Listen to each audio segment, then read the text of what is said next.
Hello, it's Tuesday, it's 1 o'clock here in the UK where I'm based, and it's time to do my live.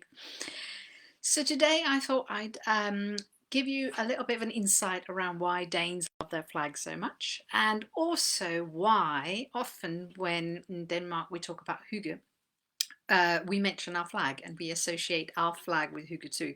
For some people, that's a bit odd. And if you have ever visited Denmark, you might have noticed all the many flags. And I thought I'd explain why that actually is. Because whenever I go out in the world, yeah, I get a lot of questions basically around that. So if you're watching live today, don't forget to let me know that you're there. You can do that by sending an emoji. You can do hashtag live. If you're watching on replay, you can do hashtag replay. And also don't forget, this is your time to ask any questions that you might have about Nordic living, hygge, happiness, and so on, ideally related to this topic, but doesn't necessarily have to be, because as with many of these things, they are interlinked. And also, I'll just say today, my face is probably really red. It's summer here in the UK, and it's about 27 degrees where I am right now. It is lovely. It's literally just arrived like a couple of days ago. Anyway, so the Danish flag.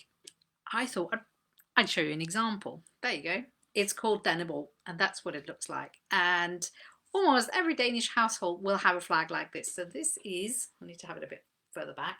This is typically the kind of table flag that you would put on the table if it's someone's birthday.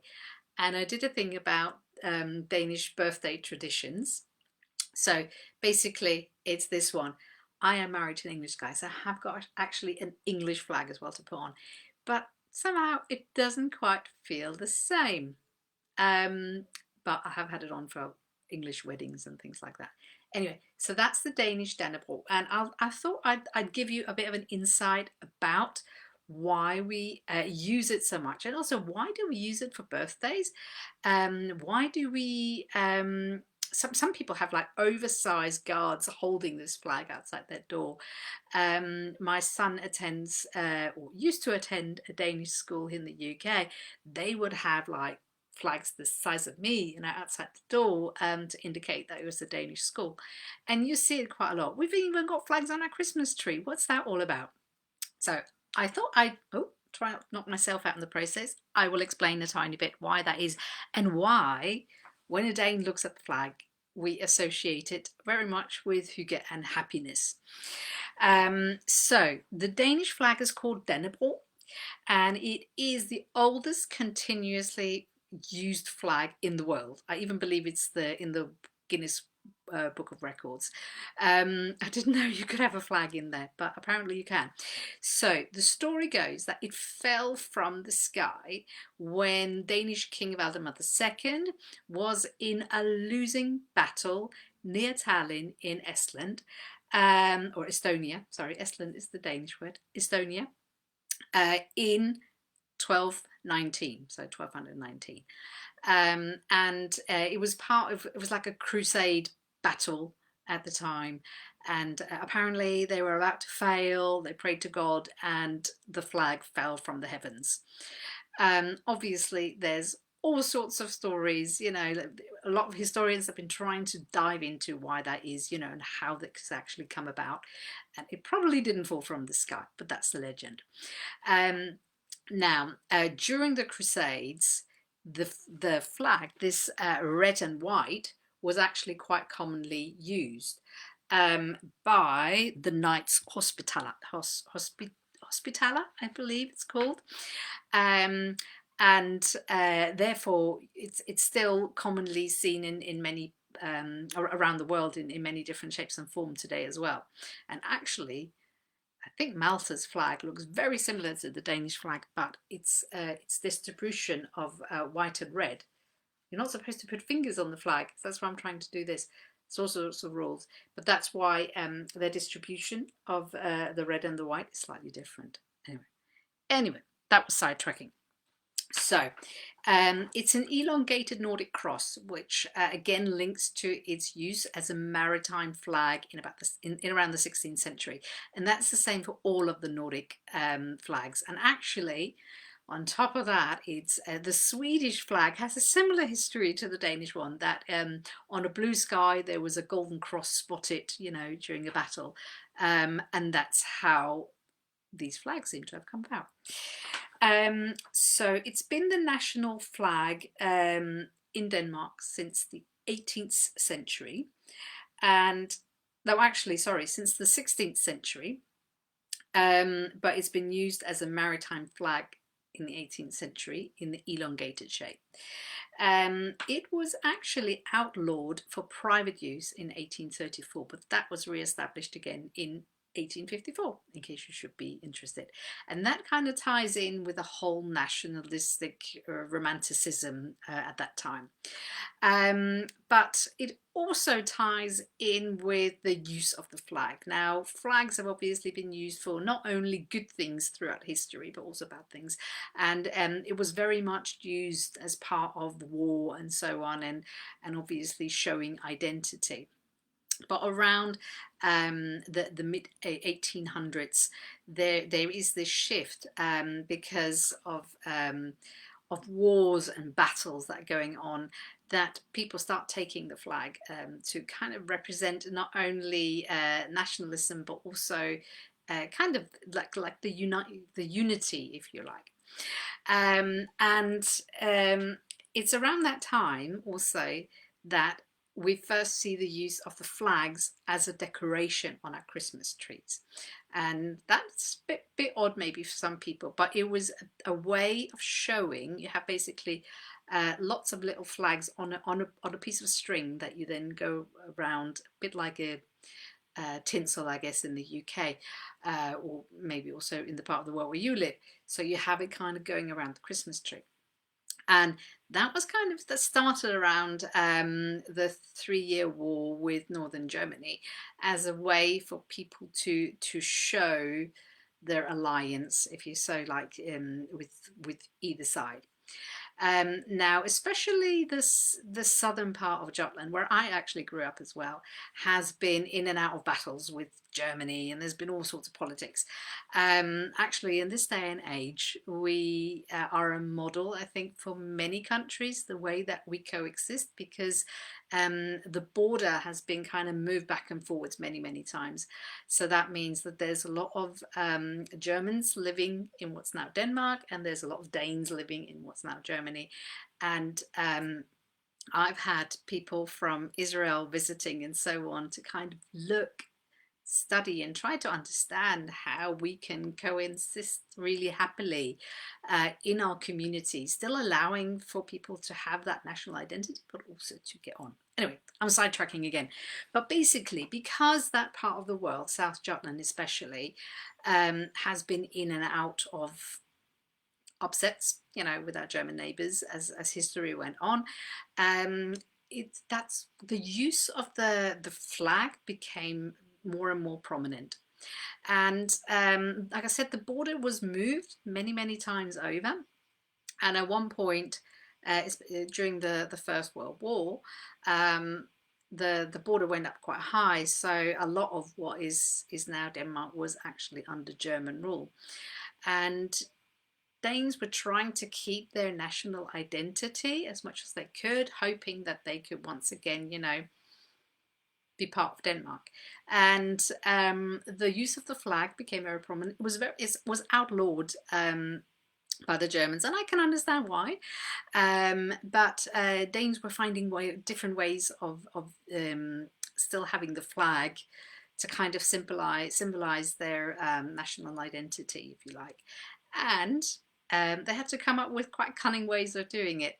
So the doors, many of the doors that you see in Denmark now are actually in the shape of the flag. So they will be like this, and they might just be one colour, okay, but they will have like a line that goes through it, and we call them Dannebroge doors. And actually during the occupation, many doors were painted like this as well. And they were saying, oh, it's like a coincidence, isn't it? So it became a really big part of national identity.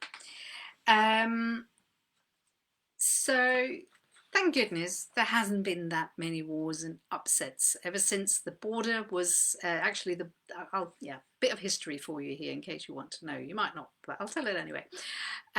So there was a vote in 1920 to decide where the border should be, and basically everyone was voting. It was a democratic process to find out where that border should be in order to take most people's identity into consideration, national identity, not personal identity. And that's why the border is where it is today.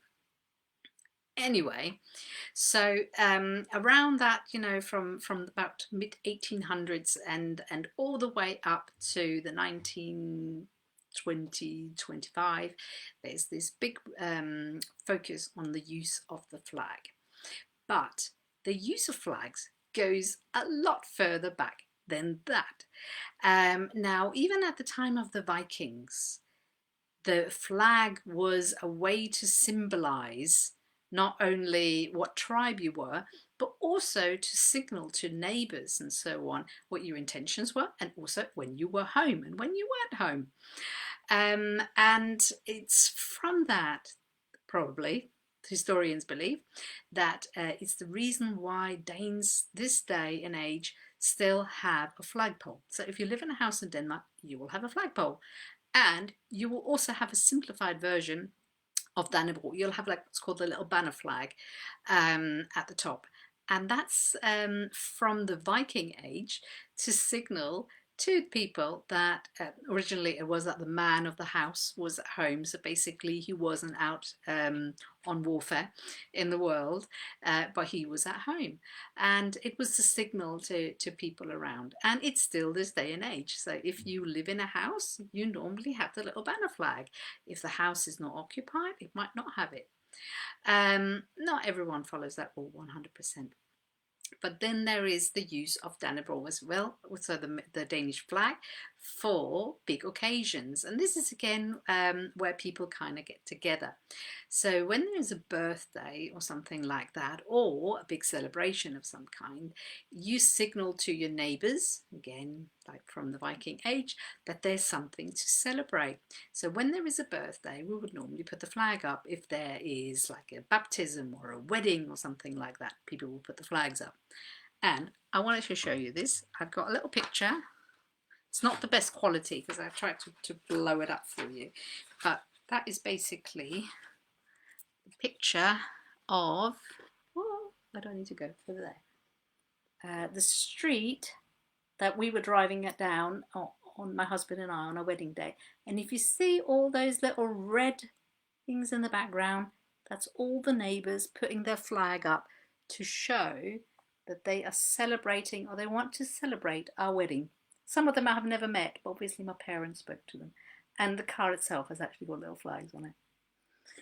So that's how we still use flags in Denmark, to kind of show your allegiance. You want to celebrate something with your neighbours.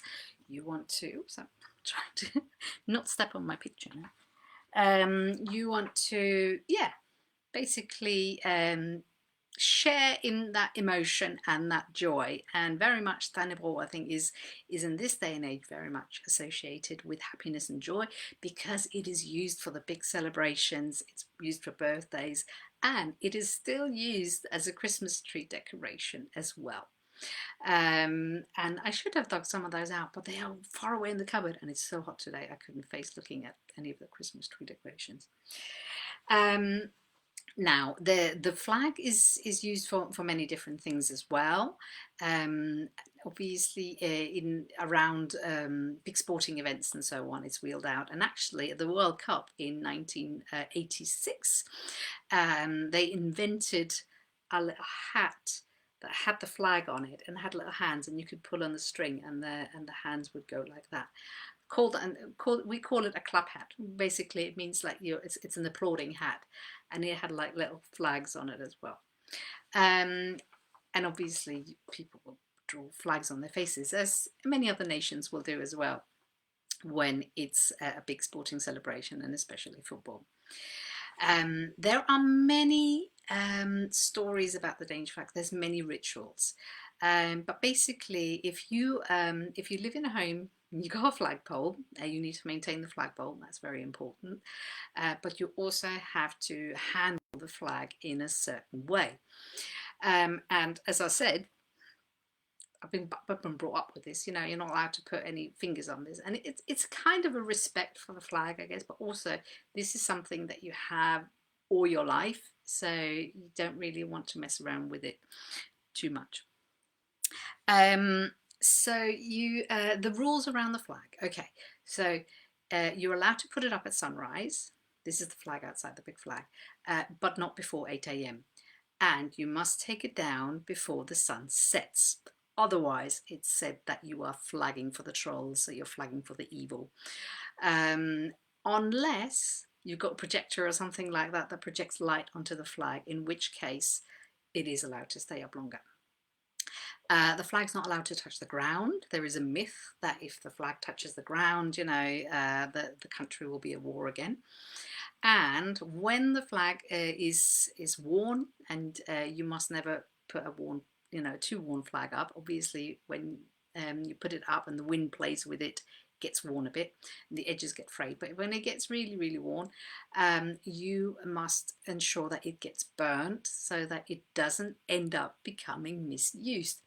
So obviously in olden days, and I think it's actually a healthy tradition, it's reusing cloths, as you are going through life. So all bed sheets might become dusters and things like that if they rip or no longer suit their purpose, but you must never allow that to happen to the flag. So therefore it should be burned. It doesn't need to be a ceremonial burning, in order so they don't end up becoming dusters. And there's also a special way of folding the flag, because to kind of keep it pristine and to protect it best possible. Anyway, there's all these rules. So when you buy a flag, you get like a little book that tells you what days you can put the flag up, because again, you can't just put it up every day. And also that explains what type of flags people are allowed to use, because there are many different flags. But basically, everyone has a flag. Most people will have the little banner flag as well, which looks very much like the big flag, and it's very much celebrating joy, and that's the way that it is used. Can't talk anymore. This day and age. So obviously also when people have got like other celebrations, like smaller celebrations, you might get little paper flags, and people have flags. And I sometimes embarrass my husband if we, it's been a long time since I've been able to welcome relatives and friends from Denmark, but if you go and see them at the airport, you bring a flag and you wave the flag. And again, it may have its root in Viking times, like to signal your intention, but also obviously to get attention. So there's all sorts of things around the flags, and in Denmark, people very passionately still use their flags. I think in some countries,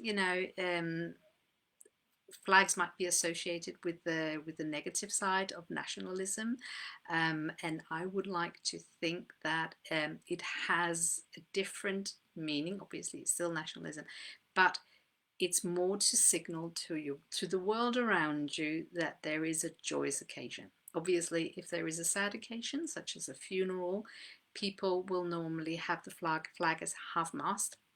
And I know that is obviously a tradition amongst institutions as well here in the UK where I live. But in Denmark, it's very much private people as well. So if you know, even if it's a relative or if it's someone that you know that lives nearby, you will find out, and you will do it in solidarity and to show your compassion with them. And then the tradition is that after the funeral, you actually raise the flag on full mast again to celebrate the life and the memory of that person. So the flag's very much used as a way to communicate with people, not only, what's going on maybe in the local community, but also what's going on with you. And it's it can sometimes be an invitation, I guess, for neighbours to come over and find out. And it's a way of staying in touch with the local community and to share updates, if you like, and share information. Good, but also sometimes the sad, because that's part of life. So that was a bit about the use of the Danish flag. I'm just going to have a look. Oh yes, I meant to say that there are different rituals with the raising and the lowering of the flag. And the scouts, the Danish scouts, have like a special tradition as well. I have never been in the scouts, so I can't tell you what it is. But there are all sorts of things, and obviously also in a military context, but that's not really what I want to go into. I more wanted to convey the joyous feeling of the flag and why we use it, why we're slightly obsessed with it, as my husband would say. I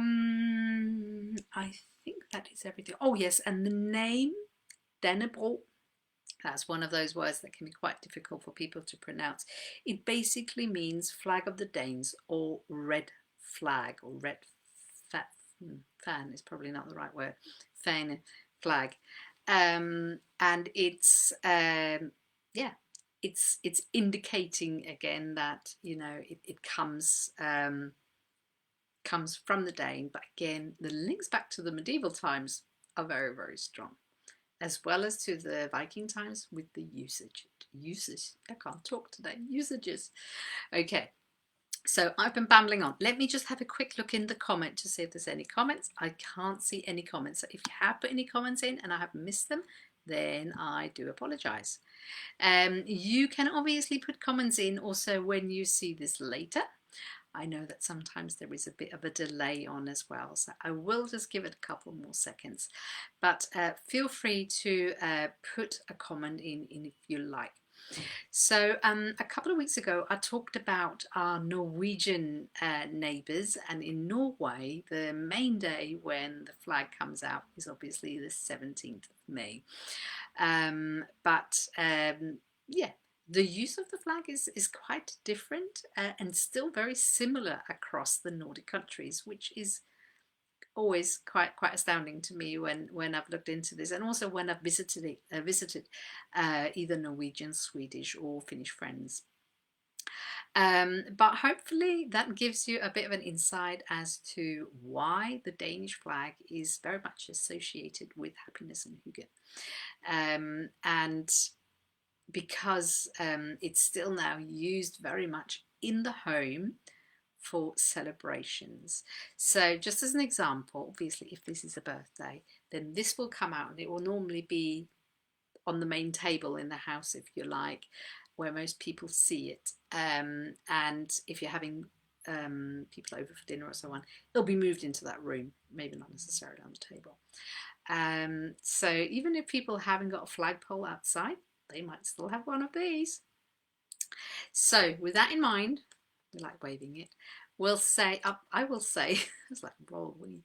I'll say thank you very much for checking in today. I hope you enjoy the rest of your week and that you find something to celebrate, because if the Danish flag tells Danish people anything, it's that thing that there is always something to celebrate. There's always something to be happy about. There's always something to create joy and hygge in your life.